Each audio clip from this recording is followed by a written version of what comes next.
The Adventures of Sherlock Holmes. The Adventure of the Speckled Band. On glancing over my notes of the 70-odd cases in which I have during the last 8 years studied the methods of my friend Sherlock Holmes, I find many tragic, some comic, a large number merely strange, but none commonplace. 4. Working as he did rather for the love of his art than for the acquirement of wealth, he refused to associate himself with any investigation which did not tend towards the unusual, and even the fantastic. Of all these varied cases, however, I cannot recall any which presented more singular features than that which was associated with the well-known Surrey family of the Roylotts of Stoke Moran. The events in question occurred in the early days of my association with Holmes, when we were sharing rooms as bachelors in Baker Street. It is possible that I might have placed them upon record before, but a promise of secrecy was made at the time, from which I have only been freed during the last month by the untimely death of the lady to whom the pledge was given.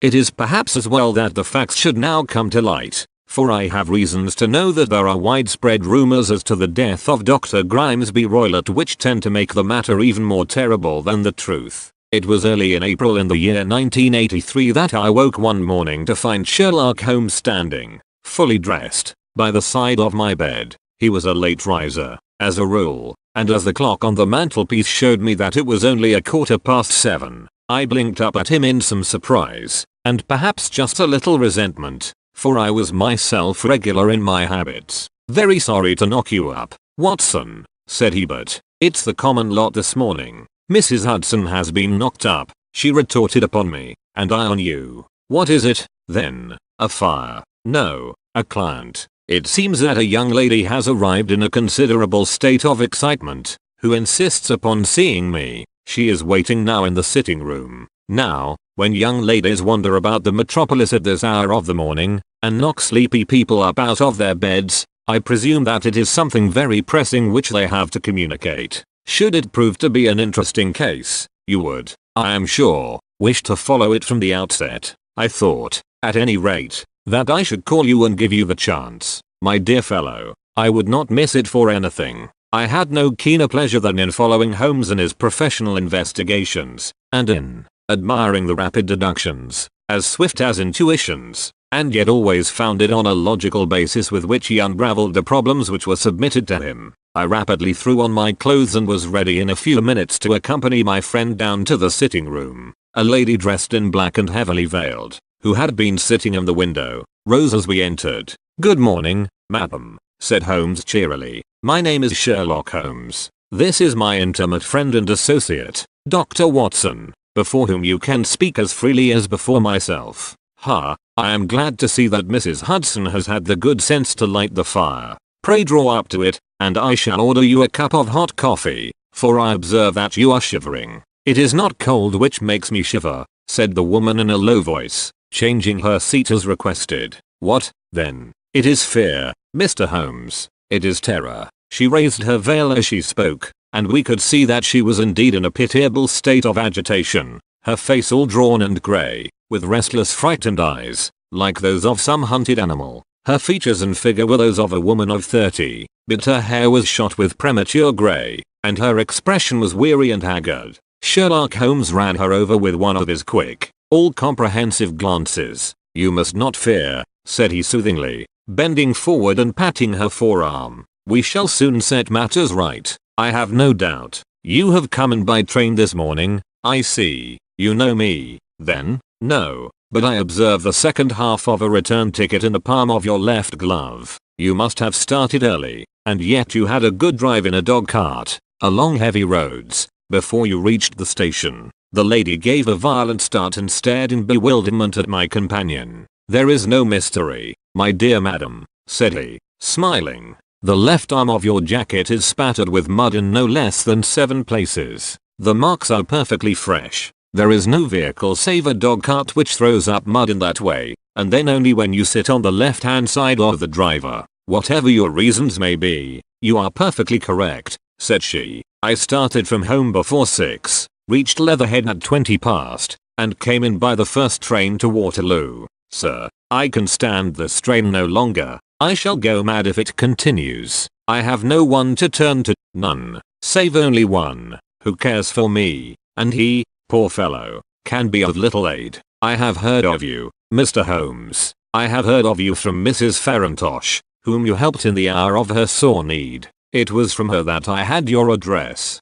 Oh, sir, do you not think that you could help me, too, and at least throw a little light through the dense darkness which surrounds me? At present it is out of my power to reward you for your services, but in a month or 6 weeks I shall be married, with the control of my own income, and then at least you shall not find me ungrateful. Holmes turned to his desk and locking it, drew out a small case book, which he consulted. Farintosh, said he. Ah yes, I recall the case. It was concerned with an opal tiara. I think it was before your time, Watson. I can only say, madam, that I shall be happy to devote the same care to your case as I did to that of your friend. As to reward, my profession is its own reward, but you are at liberty to defray whatever expenses I may be put to at the time which suits you best. And now I beg that you will lay before us everything that may help us in forming an opinion upon the matter. Alas, replied our visitor, the very horror of my situation lies in the fact that my fears are so vague,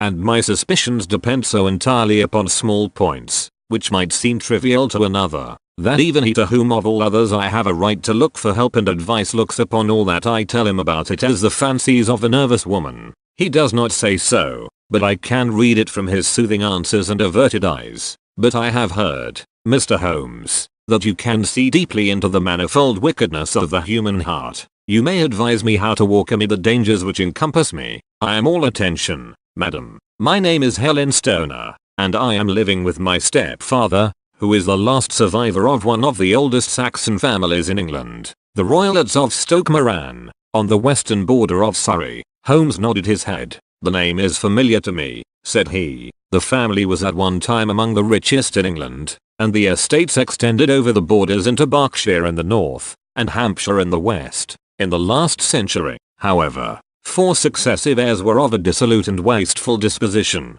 and the family ruin was eventually completed by a gambler in the days of the Regency. Nothing was left save a few acres of ground, and the 200-year-old house, which is itself crushed under a heavy mortgage. The last squire dragged out his existence there, living the horrible life of an aristocratic pauper, but his only son, my stepfather, seeing that he must adapt himself to the new conditions, obtained an advance from a relative, which enabled him to take a medical degree and went out to Calcutta, where, by his professional skill and his force of character, he established a large practice. In a fit of anger, however, caused by some robberies which had been perpetrated in the house, he beat his native butler to death and narrowly escaped a capital sentence. As it was, he suffered a long term of imprisonment and afterwards returned to England a morose and disappointed man. When Dr. Roylott was in India he married my mother, Mrs. Stoner, the young widow of Major General Stoner, of the Bengal Artillery. My sister Julia and I were twins, and we were only 2 years old at the time of my mother's remarriage.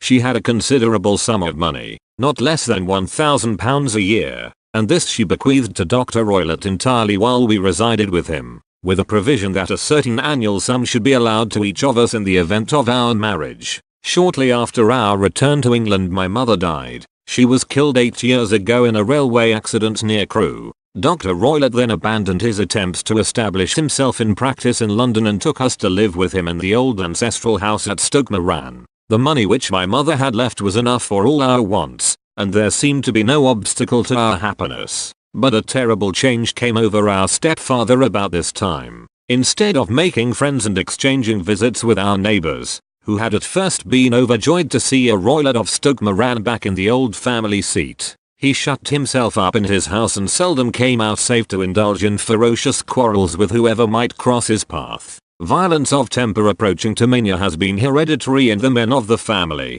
and in my stepfather's case it had, I believe, been intensified by his long residence in the tropics. A series of disgraceful brawls took place, 2 of which ended in the police court, until at last he became the terror of the village, and the folks would fly at his approach, for he is a man of immense strength, and absolutely uncontrollable in his anger. Last week he hurled the local blacksmith over a parapet into a stream, and it was only by paying over all the money which I could gather together that I was able to avert another public exposure. He had no friends at all save the wandering gypsies, and he would give these vagabonds leave to encamp upon the few acres of bramble-covered land which represent the family estate, and would accept in return the hospitality of their tents, wandering away with them sometimes for weeks on end. He has a passion also for Indian animals, which are sent over to him by a correspondent, and he has at this moment a cheetah and a baboon, which wander freely over his grounds and are feared by the villagers almost as much as their master. You can imagine from what I say that my poor sister Julia and I had no great pleasure in our lives. No servant would stay with us, and for a long time we did all the work of the house. She was but 30 at the time of her death, and yet her hair had already begun to whiten, even as mine has. Your sister is dead, then. She died just 2 years ago, and it is of her death that I wish to speak to you. You can understand that, living the life which I have described, we were little likely to see anyone of our own age and position. We had, however, an aunt, my mother's maiden sister, Miss Honoria Westphale, who lives near Harrow, and we were occasionally allowed to pay short visits at this lady's house. Julia went there at Christmas 2 years ago, and met there a half-pay major of Marines, to whom she became engaged. My stepfather learned of the engagement when my sister returned and offered no objection to the marriage, but within a fortnight of the day which had been fixed for the wedding,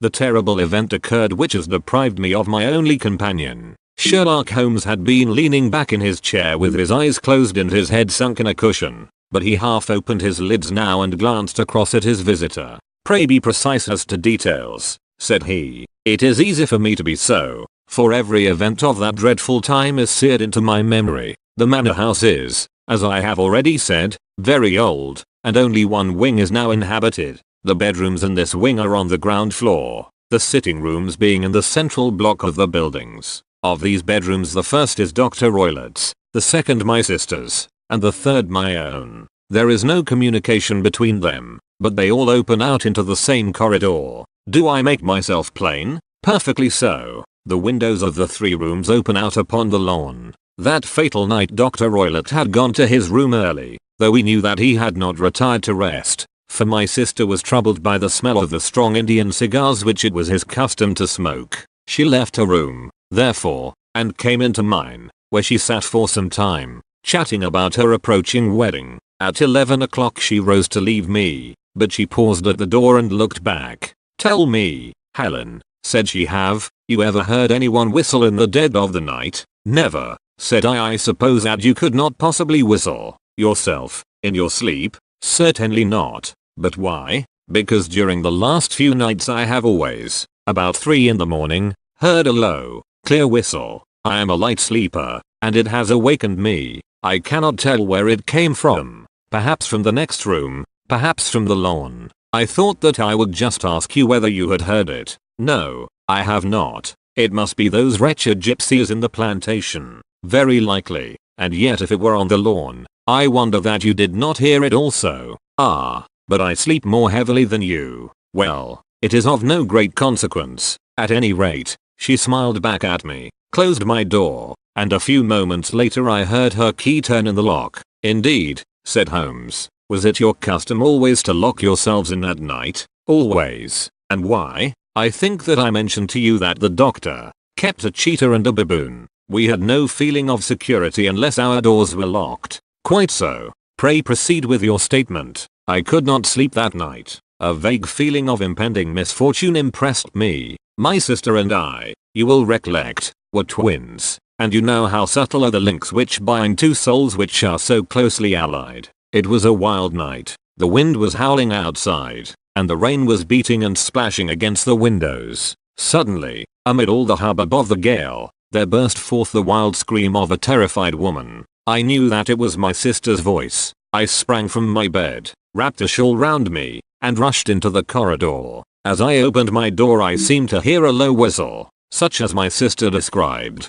and a few moments later a clanging sound, as if a mass of metal had fallen. As I ran down the passage, my sister's door was unlocked, and revolved slowly upon its hinges. I stared at it horror-stricken, not knowing what was about to issue from it. By the light of the corridor lamp I saw my sister appear at the opening, her face blanched with terror, her hands groping for help, her whole figure swaying to and fro like that of a drunkard. I ran to her and threw my arms round her. but at that moment her knees seemed to give way and she fell to the ground. She writhed as one who is in terrible pain, and her limbs were dreadfully convulsed. At first I thought that she had not recognized me, but as I bent over her she suddenly shrieked out in a voice which I shall never forget, "Oh, my God, Helen." It was the band, the Speckled band. There was something else which she would fain have said, and she stabbed with her finger into the air in the direction of the doctor's room, but a fresh convulsion seized her and choked her words.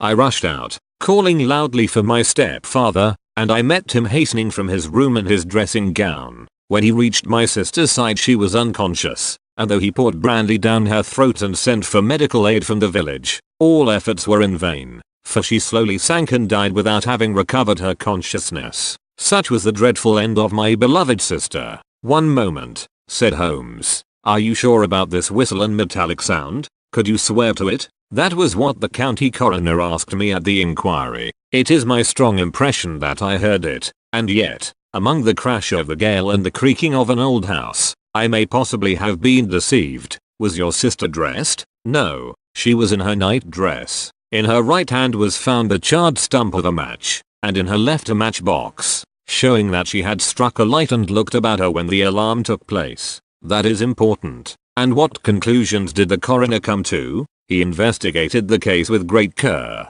for Dr. Roylett's conduct had long been notorious in the county, but he was unable to find any satisfactory cause of death. My evidence showed that the door had been fastened upon the inner side, and the windows were blocked by old-fashioned shutters with broad iron bars, which were secured every night. The walls were carefully sounded, and were shown to be quite solid all round, and the flooring was also thoroughly examined, with the same result. The chimney is wide, but is barred up by 4 large staples. It is certain, therefore, that my sister was quite alone when she met her end. Besides, there were no marks of any violence upon her. How about poison? The doctors examined her for it, but without success. What do you think that this unfortunate lady died of, then? It is my belief that she died of pure fear and nervous shock, though what it was that frightened her I cannot imagine. Were there gypsies in the plantation at the time? Yes, there are nearly always some there. Ah, and what did you gather from this allusion to a band?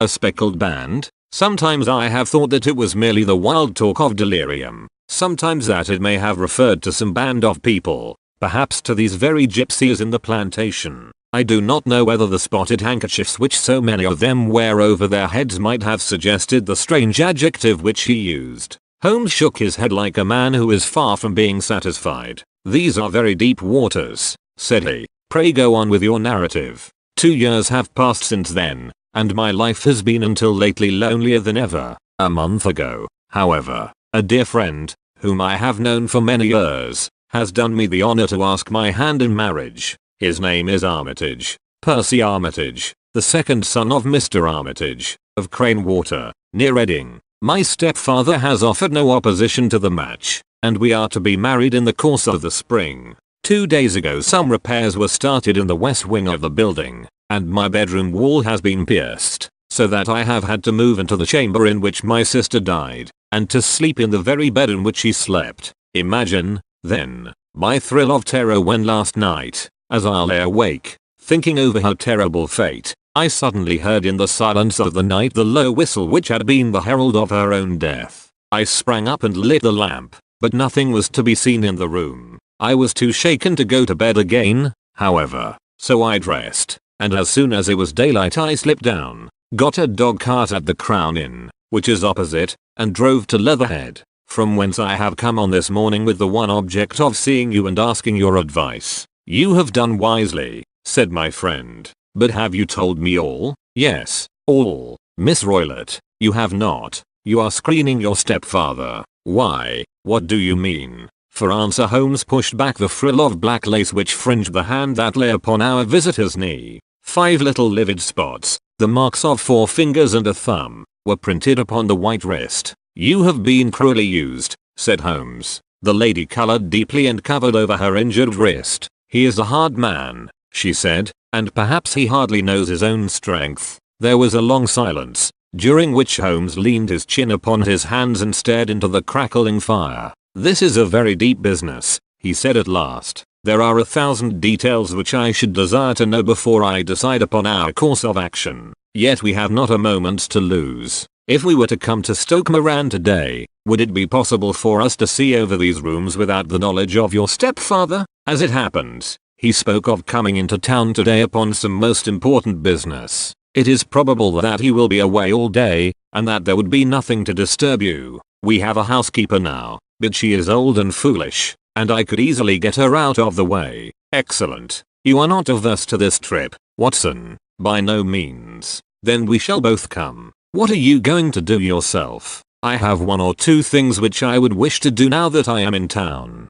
but I shall return by the 12 o'clock train, so as to be there in time for your coming, and you may expect us early in the afternoon. I have myself some small business matters to attend to. Will you not wait and breakfast? No, I must go. My heart is lightened already since I have confided my trouble to you. I shall look forward to seeing you again this afternoon. She dropped her thick black veil over her face and glided from the room. And what do you think of it all? Watson asked Sherlock Holmes, leaning back in his chair. It seems to me to be a most dark and sinister business. Dark enough and sinister enough. Yet if the lady is correct in saying that the flooring and walls are sound, and that the door, window, and chimney are impassable, then her sister must have been undoubtedly alone when she met her mysterious end. What becomes, then, of these nocturnal whistles, and what of the very peculiar words of the dying woman? I cannot think. When you combine the ideas of whistles at night, the presence of a band of gypsies who are on intimate terms with this old doctor,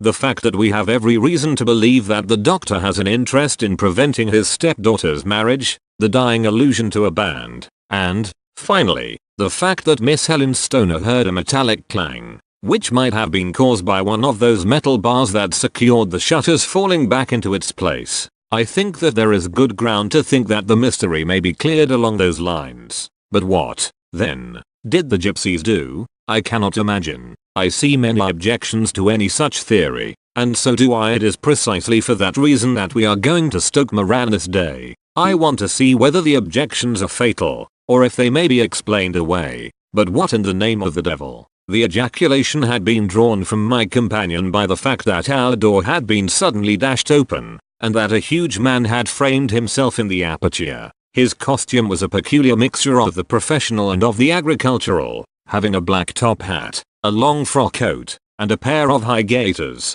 with a hunting crop swinging in his hand. So tall was he that his hat actually brushed the crossbar of the doorway, and his breadth seemed to span it across from side to side. A large face, seared with 1,000 wrinkles, burned yellow with the sun, and marked with every evil passion, was turned from one to the other of us, while his deep-set, bile-shot eyes, and his high, thin, fleshless nose, gave him somewhat the resemblance to a fierce old bird of prey. Which of you is Holmes? Asked this apparition. My name, sir, but you have the advantage of me, said my companion quietly. I am Dr. Grimesby Roylott, of Stoke Moran. Indeed, doctor, said Holmes blandly. Pray take a seat. I will do nothing of the kind. My stepdaughter has been here. I have traced her. What has she been saying to you? It is a little cold for the time of the year, said Holmes. What has she been saying to you? Screamed the old man furiously. But I have heard that the crocuses promise well, continued my companion imperturbably. Ha, you put me off. Do you? Said our new visitor, taking a step forward and shaking his hunting crop. I know you, you scoundrel. I have heard of you before. You are Holmes, the meddler. My friend smiled. Holmes, the busybody. His smile broadened. Holmes, the Scotland Yard jack-in-office. Holmes chuckled heartily. Your conversation is most entertaining, said he. When you go out, close the door, for there is a decided draft. I will go when I have said my say. Don't you dare to meddle with my affairs. I know that Miss Stoner has been here. I traced her. I am a dangerous man to fall foul of. See here. He stepped swiftly forward, seized the poker, and bent it into a curve with his huge brown hands. See that you keep yourself out of my grip, he snarled, and hurling the twisted poker into the fireplace he strode out of the room. He seems a very amiable person, said Holmes, laughing.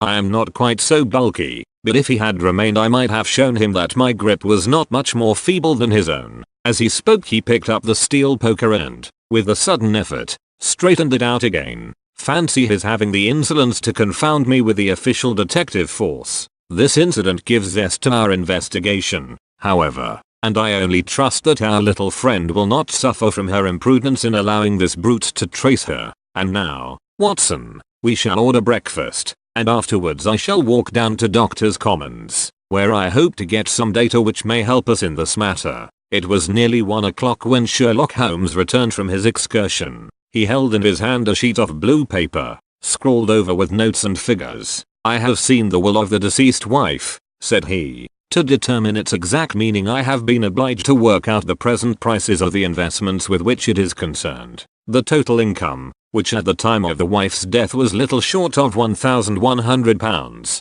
is now, through the fall in agricultural prices, not more than £750. Each daughter can claim an income of £250. In case of marriage, it is evident, therefore, that if both girls had married, this beauty would have had a mere pittance, while even one of them would cripple him to a very serious extent. My morning's work has not been wasted, since it has proved that he has the very strongest motives for standing in the way of anything of the sort. And now, Watson, this is too serious for dawdling, especially as the old man is aware that we are interesting ourselves in his affairs. So if you are ready, we shall call a cab and drive to Waterloo. I should be very much obliged if you would slip your revolver into your pocket. Annelies number 2 is an excellent argument with gentlemen who can twist steel pokers into knots. That and a toothbrush are, I think, all that we need." At Waterloo we were fortunate in catching a train for Leatherhead, where we hired a trap at the station inn and drove for 4 or 5 miles through the lovely Surrey lanes. It was a perfect day, with a bright sun and a few fleecy clouds in the heavens. The trees and wayside hedges were just throwing out their first green shoots, and the air was full of the pleasant smell of the moist earth. To me at least there was a strange contrast between the sweet promise of the spring and this sinister quest upon which we were engaged. My companion sat in the front of the trap, his arms folded, his hat pulled down over his eyes, and his chin sunk upon his breast, buried in the deepest thought. Suddenly, however, he started, tapped me on the shoulder, and pointed over the meadows. "Look there," said he. A heavily timbered park stretched up in a gentle slope, thickening into a grove at the highest point. From amid the branches there jutted out the grey gables and high roof tree of a very old mansion. "Stoke Moran," said he. "Yes, sir, that be the house of Dr. Grimesby Roylott," remarked the driver. "There is some building going on there," said Holmes. "That is where we are going." "There's the village,"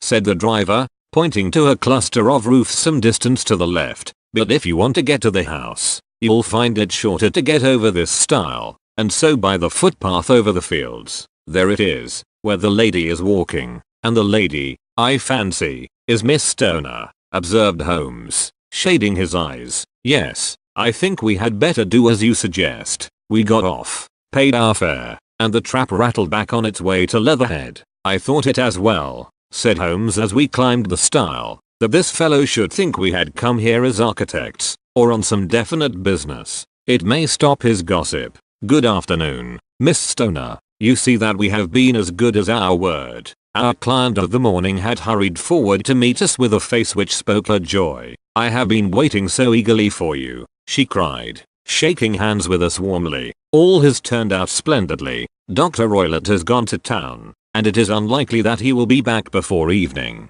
We have had the pleasure of making the doctor's acquaintance," said Holmes, and in a few words he sketched out what had occurred. Miss Stoner turned white to the lips as she listened. "Good heavens," she cried. "He has followed me, then. So it appears. He is so cunning that I never know when I am safe from him. What will he say when he returns? He must guard himself, for he may find that there is someone more cunning than himself upon his track. You must lock yourself up from him tonight. If he is violent, we shall take you away to your aunt's at Harrow. Now, we must make the best use of our time. So kindly take us at once to the rooms which we are to examine." The building was of grey, lichen-blotched stone, with a high central portion and 2 curving wings, like the claws of a crab, thrown out on each side. In one of these wings the windows were broken and blocked with wooden boards, while the roof was partly caved in, a picture of ruin. The central portion was in little better repair, but the right-hand block was comparatively modern, and the blinds in the windows, with the blue smoke, curling up from the chimneys, showed that this was where the family resided. Some scaffolding had been erected against the end wall, and the stonework had been broken into, but there were no signs of any workmen at the moment of our visit. Holmes walked slowly up and down the ill-trimmed lawn and examined with deep attention the outsides of the windows. This, I take it, belongs to the room in which you used to sleep, the center one to your sister's, and the one next to the main building to Dr. Roylott's chamber? Exactly so, but I am now sleeping in the middle one, pending the alterations, as I understand. By the way, there does not seem to be any very pressing need for repairs at that end wall. There were none. I believe that it was an excuse to move me from my room. Ah, that is suggestive. Now, on the other side of this narrow wing runs the corridor from which these 3 rooms open. There are windows in it, of course? Yes, but very small ones. Too narrow for anyone to pass through. As you both locked your doors at night, your rooms were unapproachable from that side. Now, would you have the kindness to go into your room and bar your shutters? Miss Stoner did so, and Holmes, after a careful examination through the open window, endeavored in every way to force the shutter open, but without success. There was no slit through which a knife could be passed to raise the bar. Then with his lens he tested the hinges, but they were of solid iron, built firmly into the massive masonry. Said he, scratching his chin in some perplexity. My theory certainly presents some difficulties. No one could pass these shutters if they were bolted. Well, we shall see if the inside throws any light upon the matter. A small side door led into the whitewashed corridor from which the 3 bedrooms opened. Holmes refused to examine the 3rd chamber, so we passed at once to the 2nd, that in which Miss Stoner was now sleeping, and in which her sister had met with her fate. It was a homely little room, with a low ceiling and a gaping fireplace, after the fashion of old country houses. A brown chest of drawers stood in one corner, a narrow white counterpaned bed in another, and a dressing table on the left-hand side of the window. These articles, with 2 small wicker-work chairs, made up all the furniture in the room save for a square of Wilton carpet in the center. The boards round and the paneling of the walls were of brown, worm-eaten oak, so old and discolored that it may have dated from the original building of the house.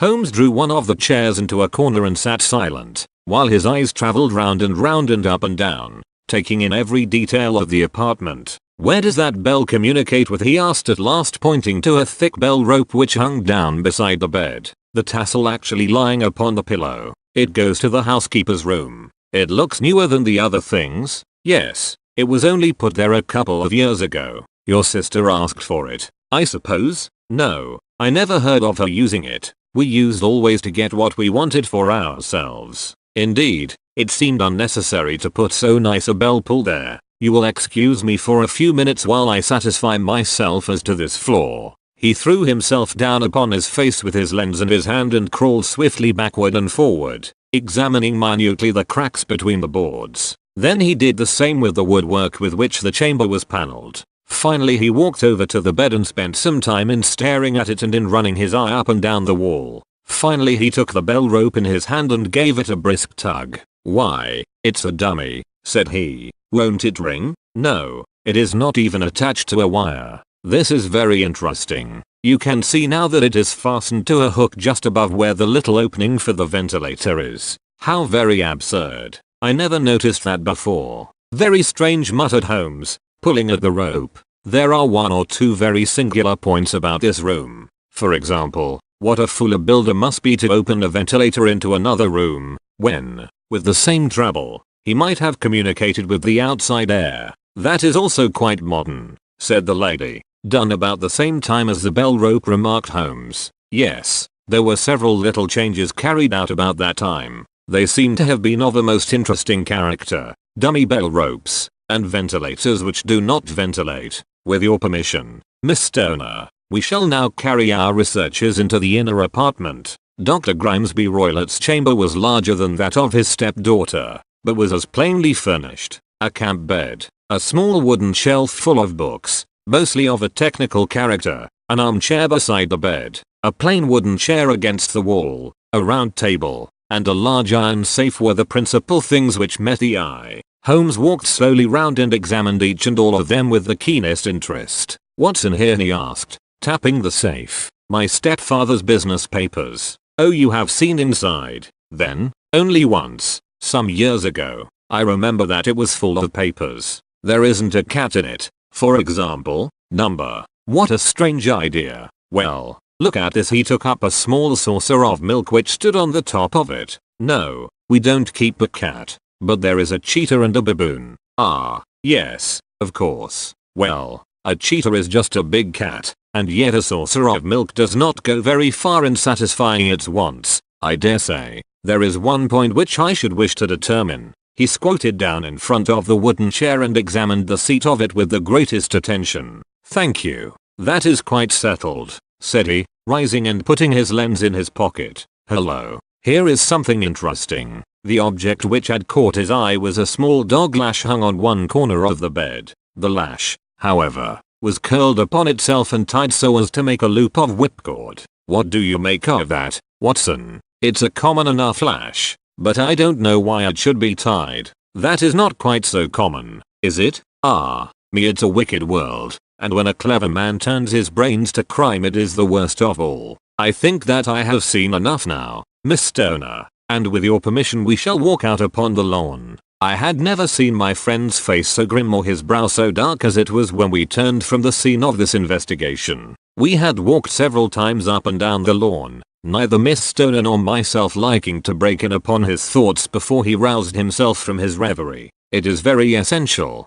Miss Stoner, said he, that you should absolutely follow my advice in every respect. I shall most certainly do so. The matter is too serious for any hesitation. Your life may depend upon your compliance. I assure you that I am in your hands. In the first place, both my friend and I must spend the night in your room. Both Miss Stoner and I gazed at him in astonishment. Yes, it must be so. Let me explain. I believe that is the village inn over there? Yes, that is the Crown. Very good. Your windows would be visible from there? Certainly. You must confine yourself to your room, on pretense of a headache, when your stepfather comes back. Then when you hear him retire for the night, you must open the shutters of your window, undo the hasp, put your lamp there as a signal to us, and then withdraw quietly with everything which you are likely to want into the room which you used to occupy. I have no doubt that, in spite of the repairs, you could manage there for one night. Oh,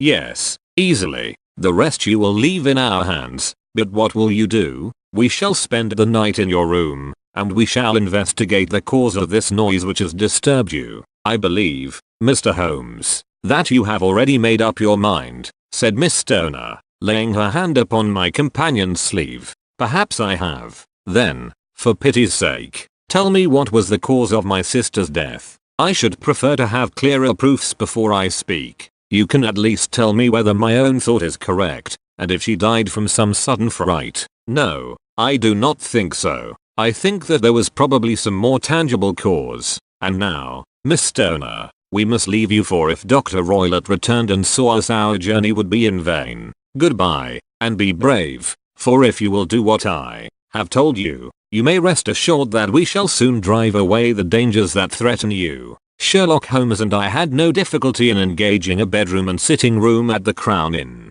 They were on the upper floor, and from our window we could command a view of the avenue gate, and of the inhabited wing of Stoke Moran Manor House. At dusk we saw Dr. Grimesby Roylott drive past, his huge form looming up beside the little figure of the lad who drove him. The boy had some slight difficulty in undoing the heavy iron gates, and we heard the hoarse roar of the doctor's voice and saw the fury with which he shook his clenched fists at him. The trap drove on, and a few minutes later we saw a sudden light spring up among the trees as the lamp was lit in one of the sitting rooms. Do you know, Watson, said Holmes as we sat together in the gathering darkness, I have really some scruples as to taking you tonight. There is a distinct element of danger. Can I be of assistance? Your presence might be invaluable. Then I shall certainly come. It is very kind of you. You speak of danger. You have evidently seen more in these rooms than was visible to me. No, but I fancy that I may have deduced a little more.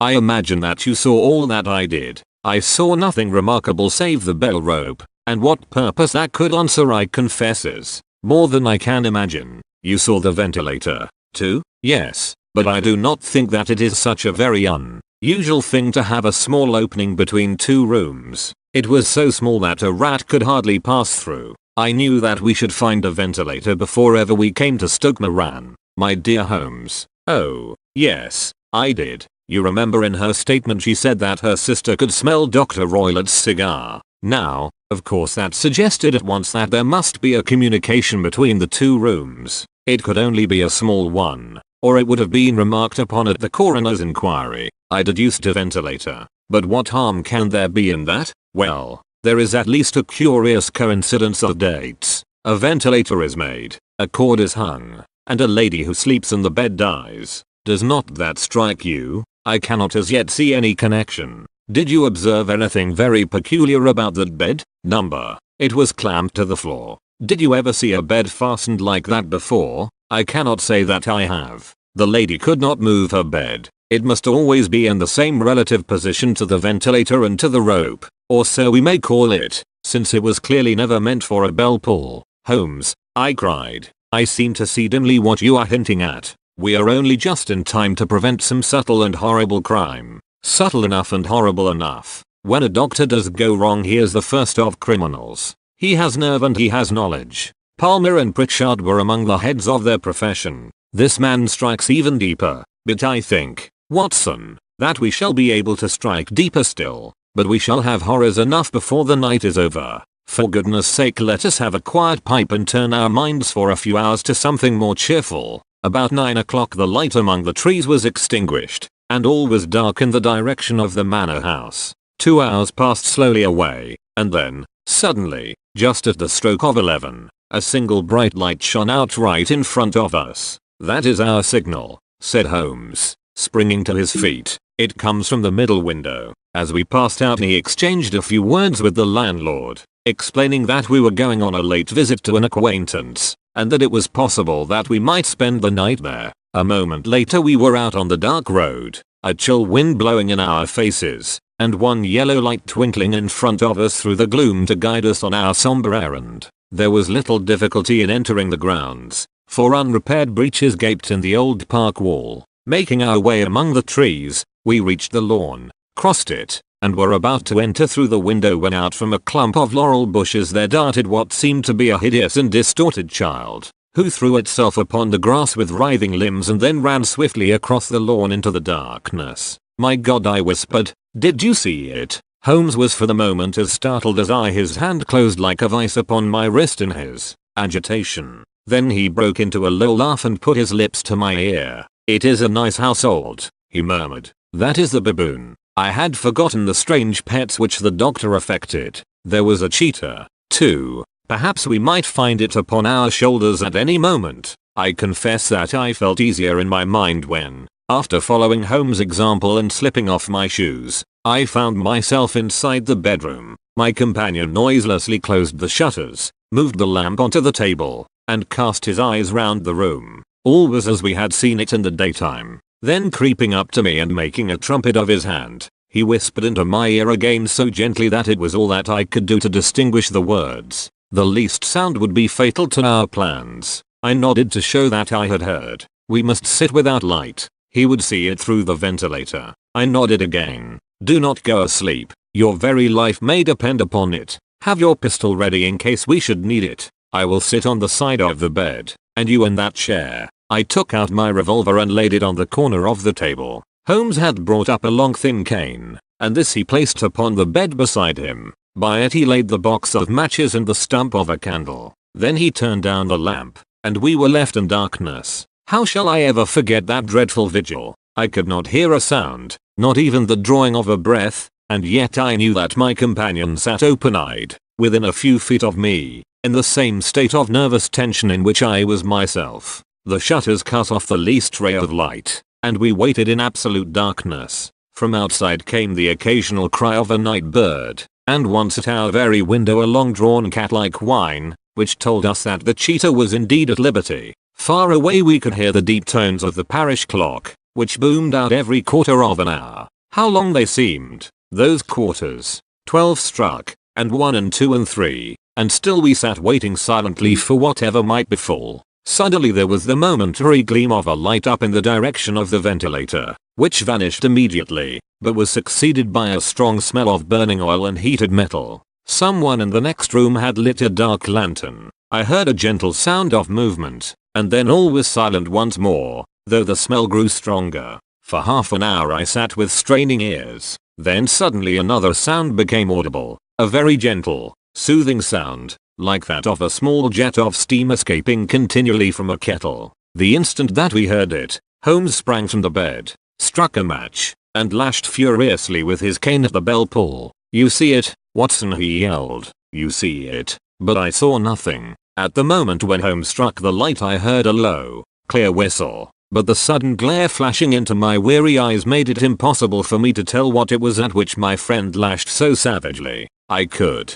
however, see that his face was deadly pale and filled with horror and loathing. He had ceased to strike and was gazing up at the ventilator when suddenly there broke from the silence of the night the most horrible cry to which I have ever listened. It swelled up louder and louder, a hoarse yell of pain and fear and anger all mingled in the one dreadful shriek. They say that away down in the village, and even in the distant parsonage, that cry raised the sleepers from their beds. It struck cold to our hearts, and I stood gazing at Holmes, and he at me, until the last echoes of it had died away into the silence from which it rose. "What can it mean?" I gasped. "It means that it is all over," Holmes answered, "and perhaps, after all, it is for the best. Take your pistol, and we will enter Dr. Roylott's room." With a grave face he lit the lamp and led the way down the corridor. Twice he struck at the chamber door without any reply from within. Then he turned the handle and entered, I at his heels, with the cocked pistol in my hand. It was a singular sight which met our eyes. On the table stood a dark lantern with the shutter half open, throwing a brilliant beam of light upon the iron safe, the door of which was ajar. Beside this table, on the wooden chair, sat Dr. Grimesby Roylott clad in a long grey dressing gown, his bare ankles protruding beneath, and his feet thrust into red heelless Turkish slippers. Across his lap lay the short stock with the long lash which we had noticed during the day. His chin was cocked upward and his eyes were fixed in a dreadful, rigid stare at the corner of the ceiling. Round his brow he had a peculiar yellow band, with brownish speckles, which seemed to be bound tightly round his head. As we entered he made neither sound nor motion. The speckled band," whispered Holmes. I took a step forward. In an instant his strange headgear began to move, and there reared itself from among his hair the squat diamond-shaped head and puffed neck of a loathsome serpent. "It is a swamp adder," cried Holmes. "The deadliest snake in India. He has died within 10 seconds of being bitten. Violence does, in truth, recoil upon the violent, and the schemer falls into the pit which he digs for another. Let us thrust this creature back into its den, and we can then remove Miss Stoner to some place of shelter and let the county police know what has happened." As he spoke he drew the dog whip swiftly from the dead man's lap, and throwing the noose round the reptile's neck he drew it from its horrid perch and, carrying it at arm's length, threw it into the iron safe, which he closed upon it. Such are the true facts of the death of Dr. Grimesby Roylott, of Stoke Moran. It is not necessary that I should prolong a narrative which has already run to too great a length by telling how we broke the sad news to the terrified girl, how we conveyed her by the morning train to the care of her good aunt at Harrow, of how the slow process of official inquiry came to the conclusion that the doctor met his fate while indiscreetly playing with a dangerous pet. The little which I had yet to learn of the case was told me by Sherlock Holmes as we travelled back next day. "I had," said he, "come to an entirely erroneous conclusion which shows, my dear Watson, how dangerous it always is to reason from insufficient data. The presence of the gypsies, and the use of the word band, which was used by the poor girl, no doubt, to explain the appearance which she had caught a hurried glimpse of by the light of her match, was sufficient to put me upon an entirely wrong scent. I can only claim the merit that I instantly reconsidered my position when, however, it became clear to me that whatever danger threatened an occupant of the room could not come either from the window or the door. My attention was speedily drawn, as I have already remarked to you, to this ventilator, and to the bell rope which hung down to the bed. The discovery that this was a dummy, and that the bed was clamped to the floor, instantly gave rise to the suspicion that the rope was there as a bridge for something passing through the hole and coming to the bed. The idea of a snake instantly occurred to me, and when I coupled it with my knowledge that the doctor was furnished with a supply of creatures from India, I felt that I was probably on the right track. The idea of using a form of poison which could not possibly be discovered by any chemical test was just such a one as would occur to a clever and ruthless man who had had an Eastern training. The rapidity with which such a poison would take effect would also, from his point of view, be an advantage. It would be a sharp-eyed coroner, indeed, who could distinguish the two little dark punctures which would show where the poison fangs had done their work. Then I thought of the whistle. Of course he must recall the snake before the morning light revealed it to the victim. He had trained it, probably by the use of the milk which we saw, to return to him when summoned. He would put it through this ventilator at the hour that he thought best, with the certainty that it would crawl down the rope and land on the bed. It might or might not bite the occupant. Perhaps she might escape every night for a week, but sooner or later she must fall a victim. I had come to these conclusions before ever I had entered his room. An inspection of his chair showed me that he had been in the habit of eyeing on it, which of course would be necessary in order that he should reach the ventilator. The sight of the safe, the saucer of milk, and the loop of whipcord were enough to finally dispel any doubts which may have remained. The metallic clang heard by Miss Stoner was obviously caused by her stepfather hastily closing the door of his safe upon its terrible occupant. Having once made up my mind, you know the steps which I took in order to put the matter to the proof. I heard the creature hiss, as I have no doubt that you did also, and I instantly lit the light and attacked it, with the result of driving it through the ventilator, and also with the result of causing it to turn upon its master at the other side. Some of the blows of my cane came home and roused its snackish temper, so that it flew upon the first person it saw. In this way I am no doubt indirectly responsible for Dr. Grimesby Roylett's death, and I cannot say that it is likely to weigh very heavily upon my conscience.